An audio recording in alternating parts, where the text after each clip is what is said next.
Everybody in our valley laughed at the man who spent his whole summer cutting meat into ribbons and hanging fruit from string. I laughed too. God help me, I laughed the loudest. We had cattle fat as church deacons, creeks that ran clear, and a sky so blue you'd swear the heat would last forever. And there he was, an old Apache named Sella, sweating over racks of drying meat like a man preparing for the end of the world. He wasn't preparing for the end of the world.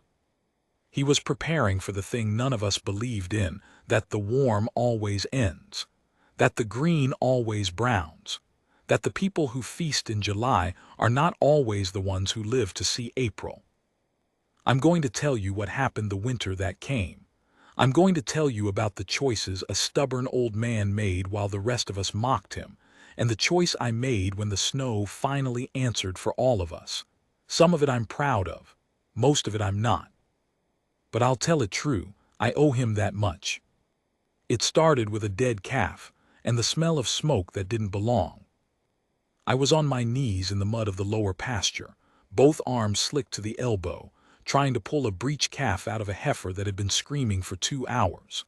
The morning was already hot enough to make the flies stupid, and I had a bad feeling the calf was gone before I ever got my hands on it. I was right. It came out cold and still, and the heifer turned her head and looked at it and then looked at me like I was the one who'd done it. That's ranching. You lose things in the spring and the summer and you tell yourself it doesn't add up to anything. I sat back on my heels in the muck and wiped my face with my forearm, which only smeared more blood across it, and that's when I caught the smell on the wind. Wood smoke, but slow and low and steady, not a cook fire, not a brush fire. Something patient was burning, a smoke that meant somebody had a purpose and was taking their time about it. I looked up the rise toward the old Apache camp at the edge of my grazed land, where the cottonwoods marked the spring, and I saw the haze of it hanging in the trees. Sella was at it again. Now before I go on, I should tell you about myself, because a man telling a story ought to be honest about who's doing the telling. My name's Eli Marsh. I ran 400 head on leased and deeded land in a valley I won't name, in a year I'll only tell you was a long time ago. I'm not a clever man. What I am is a counting man.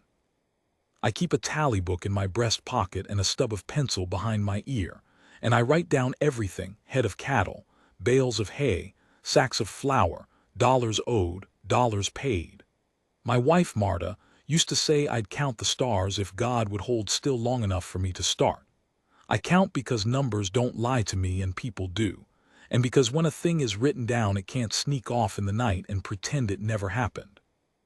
So you'll understand that I'm the kind of man who, when he saw an old Apache spending the best months of the year making food that he wasn't going to eat that day, did the arithmetic in his head and decided the old man was a fool. I cleaned myself up at the creek and rode the long way around so I'd pass his camp, told myself it was neighborly. The truth is I wanted to look. Sella's camp was 3 wickiups and a brush arbor and more drying racks than I could count from horseback, which for me is saying something. The racks were just willow poles lashed into frames, but they were everywhere, tilted to catch the sun, and over every one of them hung strips of meat going dark and stiff in the heat. Venison, mostly. Some beef I suspected had once been mine, though I never could prove it and never much tried. Under the brush arbor he had baskets, flat woven trays, and on them he'd laid out cut fruit and squash, and a pulpy gray mash I later learned was mezcal he'd roasted in a pit for days. Strings of red chilies, bundles of dried grass seed, sacks made from whole deer hides, sewn shut, fat with God knows what. He was a small man, Sella, smaller than he should have been, like the years had pressed him down. His hair was iron gray and tied back with a strip of red trade cloth, and his hands, I remember his hands, were always moving. Cutting, turning, tying, testing. He had a knife worn so thin from sharpening that the blade curved like a quarter moon. When he worked he hummed, low, a sound with no tune I could follow, more like the noise a man makes when his body is busy and his mind has wandered somewhere far off and pleasant. He looked up when my horse blew, and he nodded at me the way he always did, once, slow, neither friendly nor unfriendly. The nod of a man who has decided you are weather, something that comes and goes and that he can't do much about. "Tsella," I said. "Marsh," he said back. His English was better than my Apache, which is to say it existed. I sat my horse and looked at all those racks, and I'll be honest with you, the laugh came up out of me before I could stop it. Not cruel exactly, but not kind either. "You drying out the whole territory," I said. "It's July. There's grass to the horse's belly. What's a man want with all this leather?" He kept cutting. A long ribbon of red meat peeled away from the haunch under his curved knife, even and thin as ribbon off a spool. "Summer feeds you," he said. "Summer does not stay." "Summer comes back," I said. "Not for everyone." I didn't have an answer for that, so I did what men do when an old man says something true that they don't want to hear. I changed the subject, made a joke, and rode off. I think I said something about how if winter ever got that bad I'd just buy what I needed in town. That's what money was for, and didn't his people ever hear of a general store? He didn't laugh. He went back to his humming. I rode home thinking I'd won the conversation. That's the thing about being a counting man.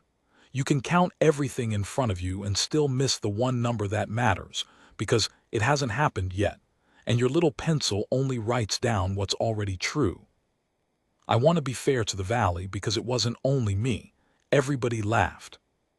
There were maybe a dozen outfits within a hard day's ride. The Conroys to the south, with their fine new house and their $100 saddles. The Peterson brothers, Swedes, good men but loud. Old Hap Dietrich, who'd been there longest and had the biggest mouth for it. A scatter of smaller homesteaders and one or two families just barely hanging on by their fingernails. And down at the edge of all of it, Tsella and the handful of Apache who came and went from his camp, kin of his, I gathered, though I never sorted out exactly who belonged to who. That summer was a good one. I want you to understand how good because it matters to what came after. The rains had come right in May, soft and steady, and the grass came up thick, and the cattle put on weight like it was their job. The creeks ran.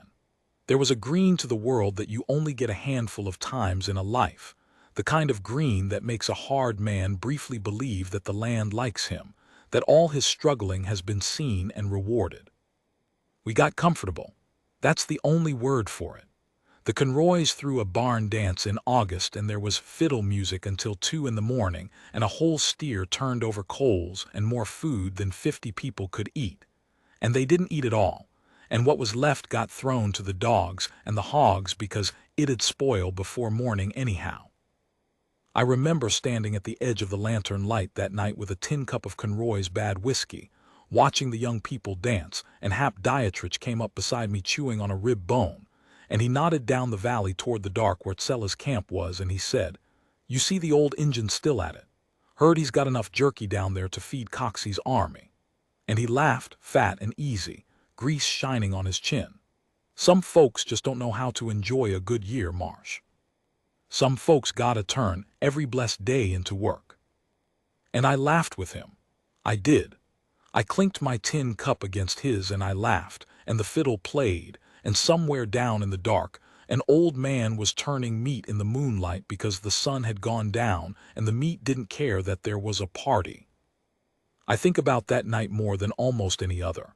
Not because anything happened, because nothing did, because it was the last completely easy night any of us would have for a long, long time, and we spent it throwing food to the hogs and laughing at the one man who was paying attention.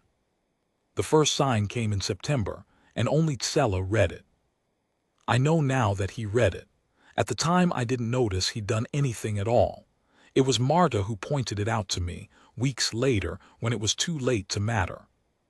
What happened was this: the birds left early, not all at once but in a hurry. The way they do when something's coming, and the cattle got restless, drifting toward the low draws without being driven, hunting shelter from a wind that hadn't arrived yet. And one cool morning I rode the fence line and passed near enough to Tsella's camp to see that he doubled his racks. doubled them. Where there'd been a dozen, there were now better than 20, and his kin had come in, 4 or 5 more of them, and they were all working. Men, women, 2 children. Cutting, hauling, smoking, packing. I stopped my horse and watched for a while. One of the children, a boy maybe 7 or 8, was carrying water from the spring in a clay olla balanced on his head, and he was crying, not making a fuss, just leaking tears down a tired face while he walked, the patient, miserable crying of a child who has been told there is no time to be a child today. Sella crossed to him and crouched down and said something I couldn't hear and put his hand flat on the top of the boy's head, just for a moment. And the boy stopped crying. And he kept carrying water. I didn't understand what I was looking at. I thought, the old man's a slave driver, working children in the heat. I rode home half angry about it, the self-righteous anger of a man who has never once in his life carried water uphill for someone else's survival. What I was actually looking at, I know now, was a man who had felt the wind change and was racing the calendar with everyone he loved, trying to put enough life by to carry all of them through to spring. The boy cried because he was a child and the work was hard. He kept carrying water because somewhere in him, even at 7, he understood what the old man knew. The land doesn't grade on effort. It grades on whether you're ready. October was when the price of things first showed its teeth, though it was a small showing, and I almost didn't catch it. I went into town for the usual flour, coffee, salt, ammunition, a new file because I'd worn mine to nothing. And Crane, who ran the mercantile and had run it forever and would, you felt, run it after the rest of us were dust, was standing behind his counter with a look on his face I didn't like. "Wheat's up," he said, before I'd even set my list down.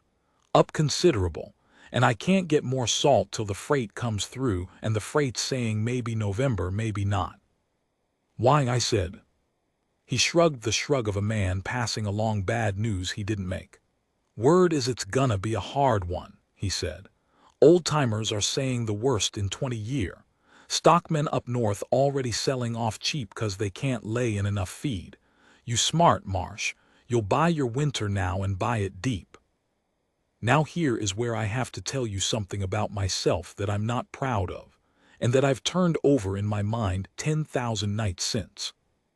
I had the money, not a fortune, but enough. It had been a good year and I'd sold well and I had cash in the bank in town and credit besides. I could have bought my winter deep, like Crane said. I could have laid in flour and beans and salt and seed and feed for the stock until the wagon groaned. But I was a counting man, and my counting told me wheat was up, which to a counting man means wait, because things that go up come down, and only a fool buys at the top of the market. I figured Crane was talking it up because talking it up sold goods. I figured the old-timers were always saying it'd be the worst in 20 years, every single year, because that's what old men do. I figured I'd buy what I always bought, the same as every fall, and if it turned cold I'd come back to town and buy more, because that's what towns and money and stores are for. I bought my usual. I wrote it in my tally book. I rode home pleased with my own good sense. I want you to remember that down the valley on the very same day, Sella had no money, no credit, no store, no bank, and no good sense of the kind I had. He had only the racks, and the wind, and his moving hands, and the willingness to spend the best year of a decade acting like it was the worst. One of us was rich. One of us was right. I'll let you guess which was which, though I think you already know, and I think you knew before I did. The first snow came the second week of November, 3 weeks early, and it came like an insult.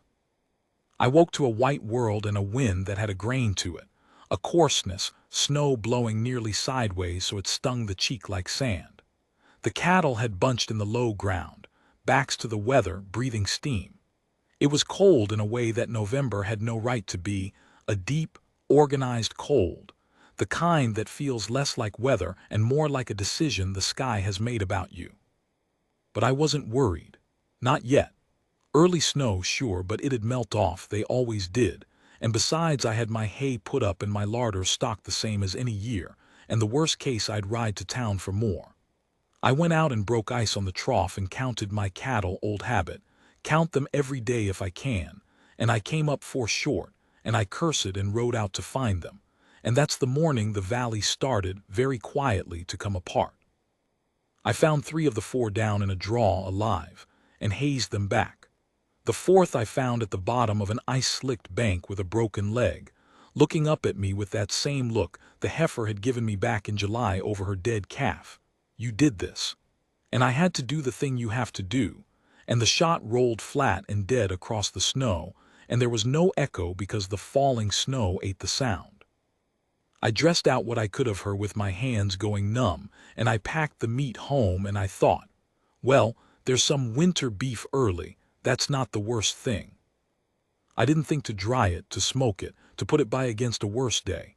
Why would I? I had a store, I had money, I had good sense. I salted what I could, and the rest I figured I'd eat fresh in the next week or so, and a good portion of it spoiled before I got to it, the way meat does, and I threw it to the dogs. Down the valley, on that same gray afternoon, an old man with a curved knife worn thin as a fingernail was turning the last of his racks under a brush arbor heaped with snow, his breath smoking, his kin packed warm in their wickiups around fires built to last, with hide sacks fat with dried meat and mescal and seed and squash hung from the rafters like the valley's whole forgotten summer caught and kept and carried forward into the cold. He had thrown nothing to the dogs all year. I'd like to tell you that's when I learned that the dead cow and the spoiled meat and the early snow added up in my counting head and showed me the number I'd been missing. But I was a slow learner, and the valley was a slow learner, and the winter was not slow at all. The winter had been getting ready just as long as Tsella had, and the winter was nearly done waiting. The melt didn't come. By the 1st of December I had stopped expecting it, and the road to town closed on the 8th of December, and it did not open again for 11 weeks. I know it was the 8th because I wrote it in my tally book, the way I write everything, and I sat looking at the date a long while after I'd put the pencil down. Because a man writes a thing to make it real, and I needed it to be real, and I also needed it to not be both at once. Deck 8, road gone. 3 words. The smallest entry I ever made and the biggest. What closed it was the second storm, riding in behind the first before the first had even finished with us. They came stacked like that all winter, one and then another, no melt between, so the snow just built, settled and crusted and built again, until the passes north and west were under drifts higher than a mounted man, and the wagon road dropped out of the world entirely. You couldn't have got a sled through, let alone the freight. Crane's promised November freight never came in November. It never came at all. I rode out to look at the road myself on the 9th, because I am the kind of fool who has to see a thing with his own eyes before his counting head will write it down as true. I got maybe 4 miles before my horse was lunging chest deep and blowing like a bellows, and I understood, in the cold animal part of me that's older than arithmetic, that if I pushed on I would kill the horse and then myself. I turned back. The wind had already filled my tracks behind me. It was like the country was erasing me as I went, deciding it would rather I'd never been.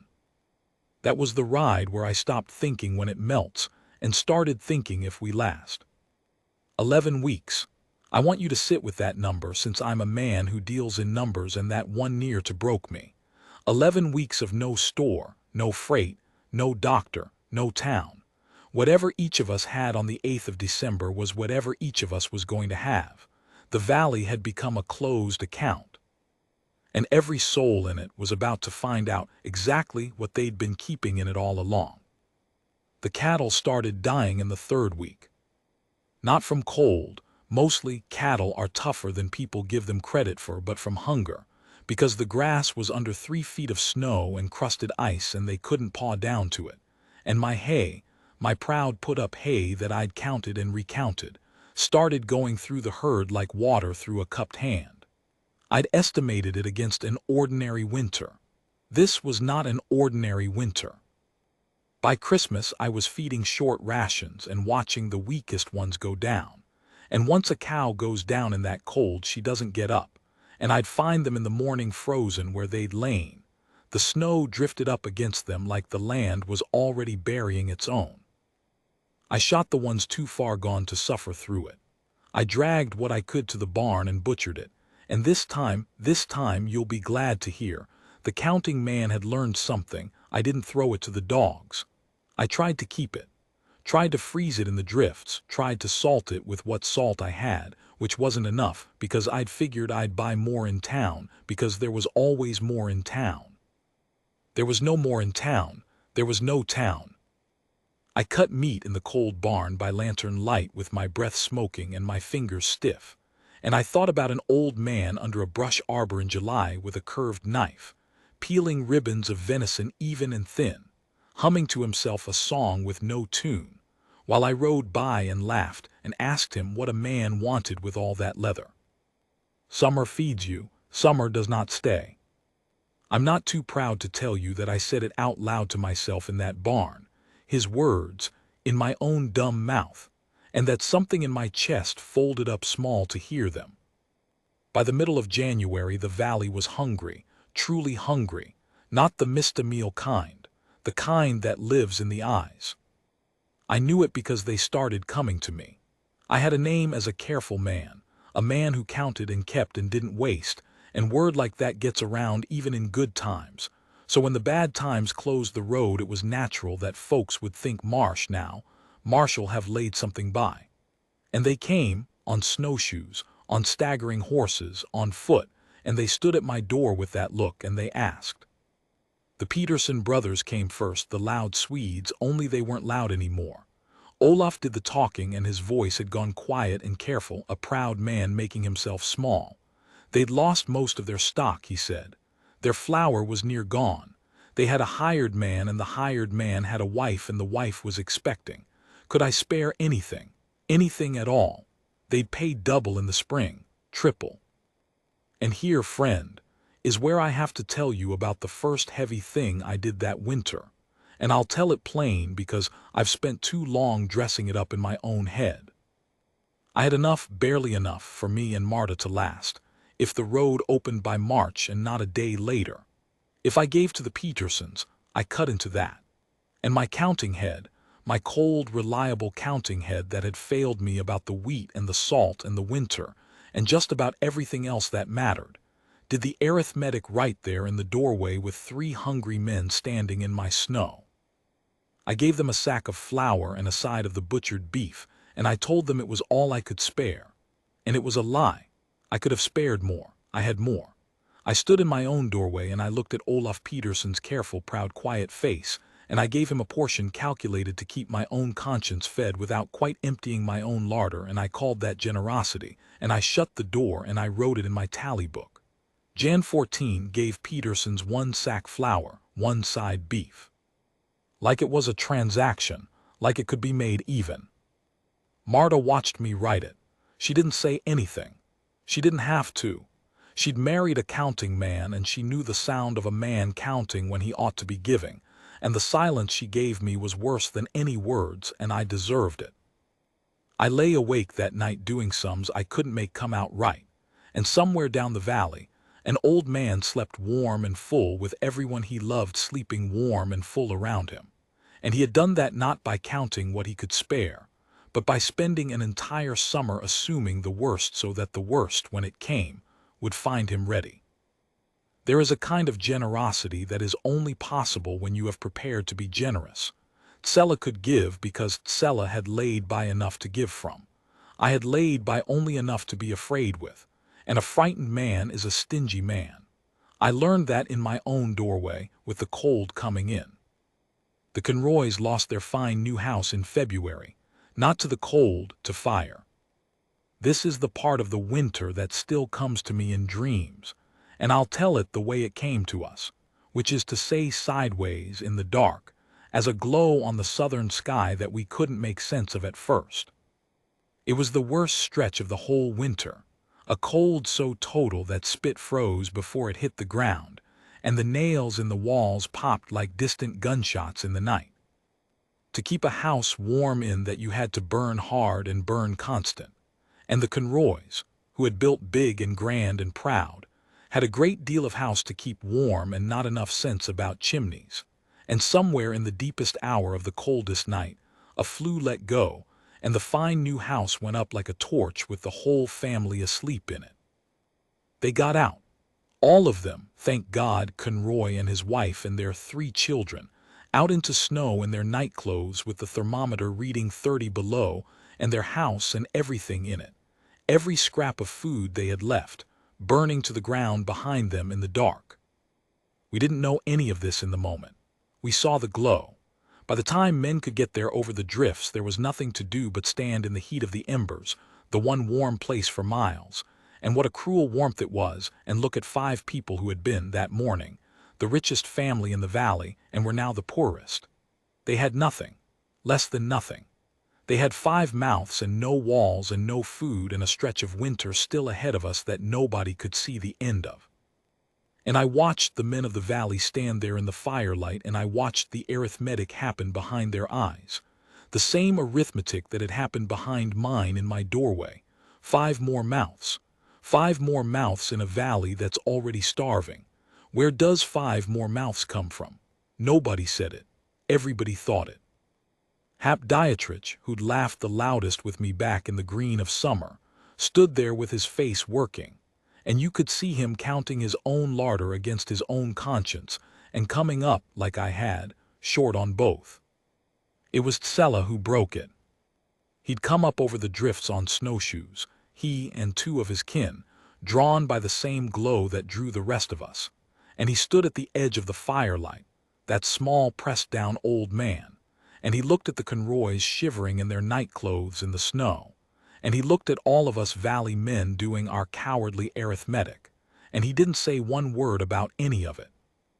He just walked to the Conroy woman, who was holding her smallest child and shaking, and he took the blanket off his own back, a heavy trade blanket, the one warm thing he'd carried up that mountain in 30 below, and he put it around her and the child, and he said something to her low, the way he'd said something low to the crying boy carrying water back in September. And then he turned to the men and he spoke in his careful existing English, loud enough to carry. "My camp has food," he said. "There is room, bring them." And then he turned and started back down into the dark over the snow, expecting, the way you expect of weather, that the thing he'd set in motion would simply happen. Nobody moved for a second, and in that second I understood the whole shape of my own smallness, laid out clear as a column of figures. Because the man with the least, the man with no house, no money, no store, no credit, the man we'd all laughed at, was the only one among us rich enough to give without flinching. And the rest of us, with our deeded land and our bank accounts and our fine new houses that were currently on fire, stood frozen by our own poverty of spirit, doing sums. I was the first of the white men to move. I'd like to tell you it was courage. It was shame, which sometimes does courage's work when courage is asleep. I went to Conroy and I got him under one arm and I said, "Come on then." And we started down the mountain toward the camp of the man we'd mocked, carrying the family who'd thrown a whole steer to the hogs in August. Toward the only full larder left in the valley, which belonged to the one man among us who'd believed, all along, that summer does not stay. I have to tell you what Tsella's camp was like that night, because I'd never seen anything like it and I never have since. Imagine the cold I've described. Now imagine coming down off the mountain into the cottonwood draw and finding warmth. Real warmth. Wickiups built tight and banked with snow for insulation. The snow that was killing the rest of us, used, made into a wall against itself, and inside them fires that didn't roar and waste but burned low and steady and lasting. Fires built by people who knew they had to last till spring and built them accordingly. And the smell. Lord, the smell. Drying herbs and roasting mescal and meat and wood smoke and human warmth. All of it close and alive in the dark. And the food. Hanging from the rafters of every wickiup, those fat hide sacks I'd seen him sewing shut in July, and I knew now what was in them. Summer. The whole green vanished summer caught and kept. Dried meat by the stone, dried fruit, squash, mescal cakes, grass seed ground for meal, chilies like strings of dark rubies. While the rest of us had feasted and thrown the leavings to the hogs, this one old man and his kin had quietly, patiently, in the heat we'd lounged through, packed an entire season away against exactly this night. They fed the conroys. They fed them without counting. The conroy woman wept into her food, the deep helpless weeping of someone who has been frightened for a long time and has just, for one moment, been allowed to stop. And one of Tsella's kinswomen sat with her and held the baby and let her weep and didn't try to stop her, which is its own kind of wisdom. And Tsella moved among it all with his hands busy. He was always busy, that man. Even at rest his hands found work settling people, banking fires, making it all simply happen. And at one point he passed near me where I stood by the door feeling like the smallest man in the territory, and he stopped. He looked at me, that same one slow nod, the nod for weather. "You laughed," he said, not cruel, not even unkind, just true the way he said everything. "I did," I said. There wasn't any use lying to him, there never had been. He looked at me a moment longer, and then he did something I didn't expect. He almost smiled just at the corner, just for a breath, and he said, "The summer laughs too, at the man who works." A pause. "And then it goes." And he put one of those busy hands flat against my chest for just a second, the way he'd touched the top of the crying boy's head, and he moved on to bank another fire. I stood there with the ghost of his hand on my breastbone, right over the pocket where I kept my tally book. And for the first time in my life, I understood that there are things a man cannot count, and that those are the only things that have ever mattered. We got through February. The valley got through February, and we got through it down in that draw as much as anywhere, because Tsella's camp became the place we all gravitated to, not all at once, not in a flood, but in ones and twos as larders failed, and he took us in, all of us, the laughers and the loud and the proud, and he fed us out of a summer's patient work. And he never once, not one single time, said "I told you so." A lesser man would have. God knows I would have. I'd have made every one of those hungry valley men eat their July laughter cold with every meal. Tsella just fed us and banked his fires and kept his hands busy and let the lesson teach itself, which is the only way a real lesson ever gets learned. But I don't want you to think we'd reached the end of it. I don't want you to think the warmth of that camp meant the winter was beaten, that resilience had won, and we could all go home wiser in the spring.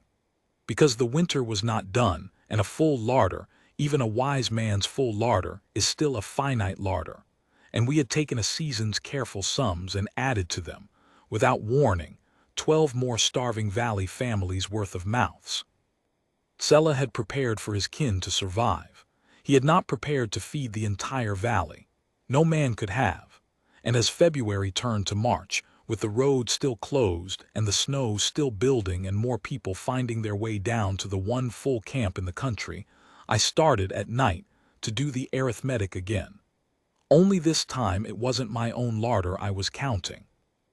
It was his.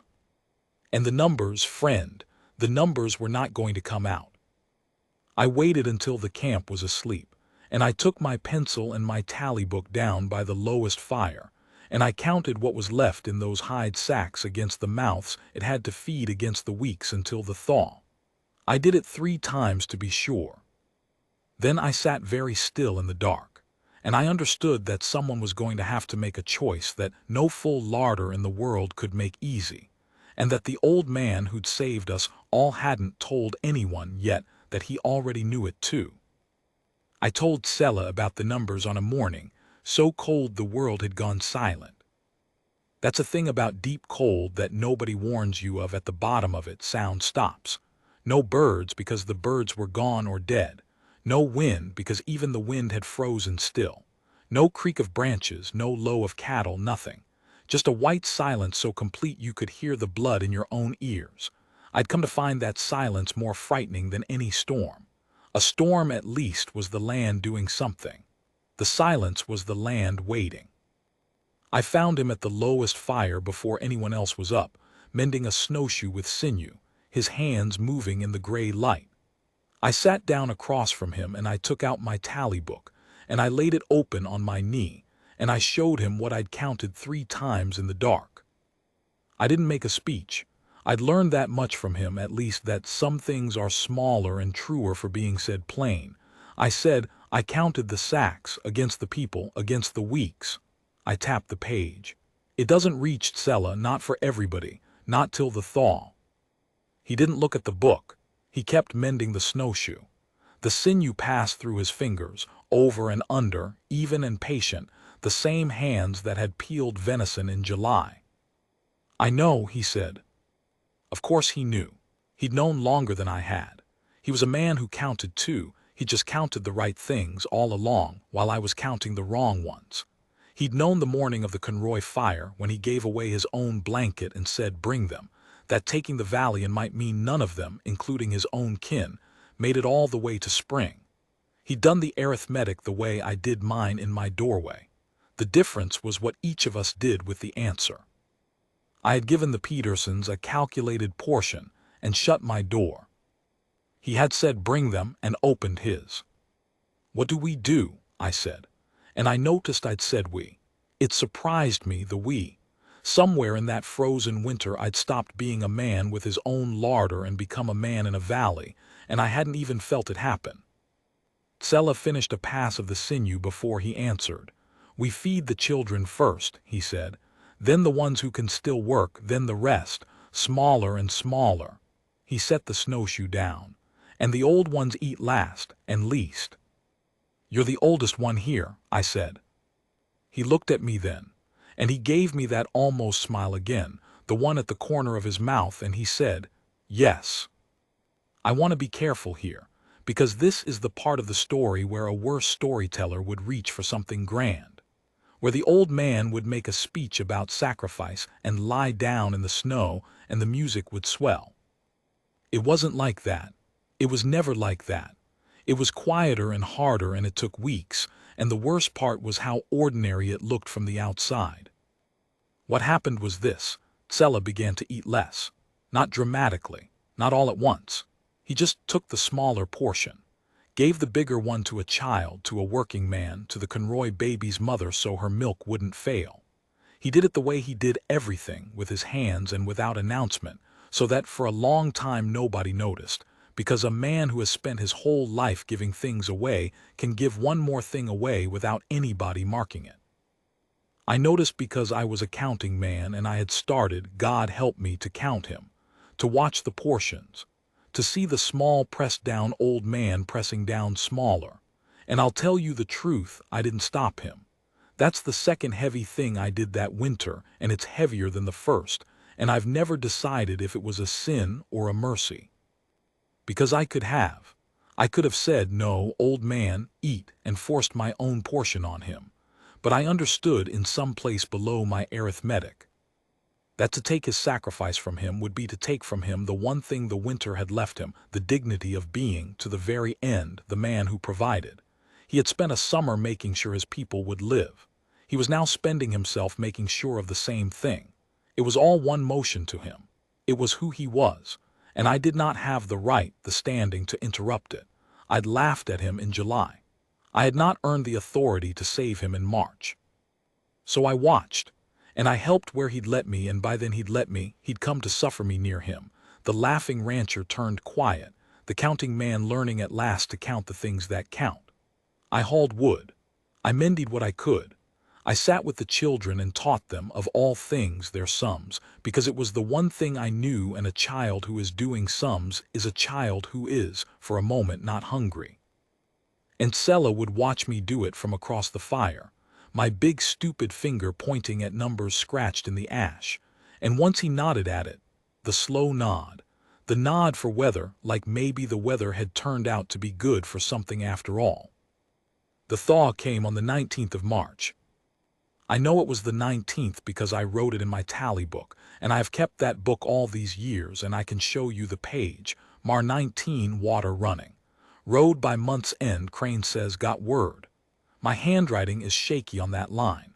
I think my hand was shaking because we had made it. Most of us. We had made it, and the made it was so enormous that the pencil could barely hold it. The snow began to rot from underneath.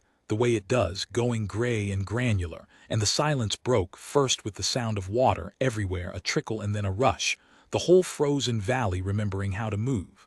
Then a bird. One bird, somewhere up in the cottonwoods, trying out a note like it wasn't sure the world would allow it anymore. Then the cattle that were left, lowing, smelling the first black mud where the grass would come. We had lost people that winter. I won't pretend we hadn't. Old Hap Dietrich's heart gave out in February and we couldn't get him to a doctor, and we buried him in a snowbank to keep till the ground would take him. Two of the smallest homestead children, down at the far end, before anyone knew they were in trouble. A hired man caught out in the second storm. The land took its tally too, and the land's book is longer than mine and it doesn't erase. But the valley lived. The Petersons lived. The Conroys lived, all five, including the baby whose mother's milk hadn't failed because an old man had given her his portion. Marta and I lived. The children I'd taught their sums to lived and grew up, and some of them have children of their own now who I expect are doing sums of their own somewhere. Sela did not see the grass come up. He went in the second week of March, a few days before the thaw, in his sleep by the lowest fire, having eaten last and least all the way to the end. We found him in the gray morning and he looked, I'll say it the way it was, he looked finished, in the good sense of the word. The sense of a thing completed. A man who had set out in July to carry his people through to spring, and had done it, and had spent the last of himself doing it, and had laid down his curved thin knife and his busy hands with the work, at long last, done. He didn't quite make the spring he'd spent a summer preparing for. There's a cruelty in that I have never been able to count my way out of. The man who saw winter coming when no one else would, the man who alone was ready, he was the one it took. As if the land, having been outwitted by him, demanded him as the price of everyone else. Or maybe, and this is what I tell myself, on the nights the other thought won't let me sleep, maybe he made it exactly as far as he meant to. Maybe a man like that measures his life the way he measured everything else, not by how long it lasts, but by whether it reaches. And has reached. It reached all of us. It reached clear into a spring he chose not to keep any of for himself. I am an old man now myself, older than Sela was that winter, and I have spent a great many years trying to be the kind of man he was, and falling short, the way you fall short of any high thing, and trying again. I started drying food, the summer after that winter and every summer since. My neighbors thought I'd gone strange, the counting man, hanging meat in July, putting fruit by when the creeks ran clear and the grass came to the horse's belly, and the sky was so blue you'd swear the heat would last forever. Some of them laughed. I let them laugh. I know now what the laughing is worth. The summer laughs too at the man who works, and then it goes. I never threw food to the hogs again. I gave it away instead, the surplus, when the bad years came, and they came. They always come. And I learned to give the way he gave, without the arithmetic, without the calculated portion and the shut door. And it took me years, and I'm not sure I ever fully got there. But I tried, and the trying changed me from the man I'd been in that doorway with the Petersons into something a little nearer to a man I could stand to write down in my own book. I still keep the book. I'm looking at it now. Dec 8 road gone. Jan 14 gave Petersons. Mar 19 water running. The whole winter, 3 words at a time. And on a page near the back, in handwriting steadier than the rest because I wrote it years later when I finally understood it, there's a line that isn't a number at all. It's the only line in 50 years of tally books that isn't. It says, he counted the right things. That's all. I never could think of anything to add to it, and I've decided I'm not going to try. Some things are smaller and truer for being said plain. He taught me that, along with everything else. The grass came up green that spring over the whole valley, green the way it gets only a handful of times in a life, and it came up greenest of all down in the cottonwood draw where his camp had been, where the fires had warmed us and the summer he'd saved had carried us through. His kin moved on that spring, the way they did, there and then gone like weather. I never learned where. I think about the boy sometimes, the one who carried water and cried in September and didn't stop, And I hope he grew up to be a man who works through the summer. I hope somebody laughs at him for it. I hope he lets them. I go out every July still. My hands aren't what they were and the work takes me twice as long. And Marta's gone these 6 years and there's nobody to put the food by for. Not really. My own children grown and scattered and safe. But I do it anyway. I hang the meat and I lay out the fruit and I work in the heat while the valley lounges and believes the warm will last. I do it because, somewhere down the years, there is a winter coming that none of them believe in. And because an old man with a curved knife once put his hand flat against my chest, right over the pocket where I keep my book, and taught a fool to count. The other morning the birds left early, all of them in a hurry. I went out and doubled my racks.